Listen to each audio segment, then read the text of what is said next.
Pria ini dapat hukuman penjara 1000 tahun guys. Kira-kira apa ya yang dia lakuin? Jadi dia itu menculik dan menyembunyikan 3 orang wanita ini guys selama kurang lebih 11 tahun.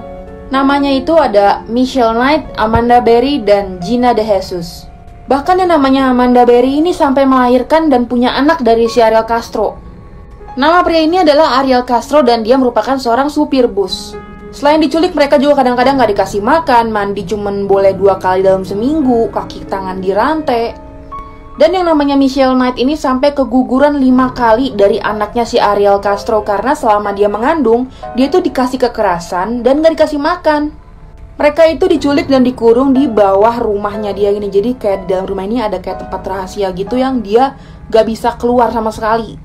Sampai akhirnya si Amanda Berry ini berhasil keluar dan manggil tetangganya untuk nyelamatin dia dan teman-temannya.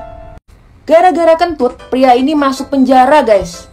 Kejadiannya itu ada di Malaysia dan menimpa seorang laki-laki bernama Muhammad Nizam Uri. Awal kasusnya itu, jadi dia itu punya istri namanya itu Alimaton Ali. Ini ada di tahun 2017 lalu ya. Istrinya ini bilang katanya dia itu habis beli gas di pasar untuk keperluan masak. Nah pas istrinya pulang ini tiba-tiba si suaminya ini ngebelakangin dia, habis gitu kentutin mukanya. Istrinya marah dong, bilang ngapain lu kentutin gue bla bla bla bla sampai pakai kata-kata kasar. Ya dia juga marah. Akhirnya karena dikata-katain kasar dia nggak terima, akhirnya dia ngelakuin kekerasan rumah tangga ke istrinya. Dia akhirnya dilaporin polisi dan didenda sekitar 28 juta rupiah serta kurungan penjara 2 tahun. Tapi dia mengajukan kayak remisi gitu karena dia merupakan kepala keluarga. Jadi dia cuma bayar 17 juta rupiah doang. Dengan barang-barang sepele mereka bisa lolos dari penjara. Salah satunya pakai sendok. Orang ini yaitu John, Clarence, sama Frank. Mereka bisa lolos karena mereka membuat bor sendiri dan juga sendok yang dipertajam. Sendok ternyata ada fungsinya loh. Nah, ini penjaranya itu penjara Alcatraz. Jadi itu satu pulau isinya cuman napi-napi semua.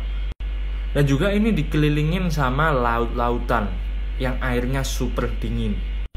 Hebatnya mereka itu barang-barang kecil bisa dijadiin barang bermanfaat. Contohnya sendok tadi dan jas hujan dijadiin perahu. Dan yang terakhir yaitu mereka membuat boneka sendiri. Mereka mencukur rambutnya lalu ditaruh di boneka tersebut. Ini berfungsi agar penjaga ngirain kalau mereka masih ada di sana. Manusia yang paling ahli melarikan diri dari penjara, Yoshi Shiratori asal Jepang, sampai dibikinin museum guys. Dia merupakan seorang pencuri dan pembunuh dan dia dikenal setelah dia berhasil melarikan 4 kali dari penjara dari 4 penjara yang berbeda. Sebenarnya ada beberapa trik yang dia lakuin tapi gue bakal bahas yang keren-keren aja ya. Jadi waktu itu dia di penjara di daerah Hokkaido, nama tempatnya itu Abashiri. Dan waktu itu tuh tempatnya dingin banget, jadi cuaca itu dingin dan penjagaannya itu ketat banget. Ditambah lagi dia harus mengenakan sepatu seberat 20 kg dan dia nggak dikasih baju dan makanan yang layak. Dia cuma dikasih makan kayak miso. Sampai akhirnya waktu itu beberapa bulan setelah dia di penjara di atapnya itu ada bunyi kenceng banget, duar gitu, bolong dan tiba-tiba ada bayangan hitam lewat dan ternyata dia udah kabur. Ternyata dia ngumpulin miso soup yang kayak gini di pojokan kamarnya dan itu ditempatin di satu tempat dan akhirnya dia rendam borgolnya sampai berkarat dan akhirnya dia bisa lepas.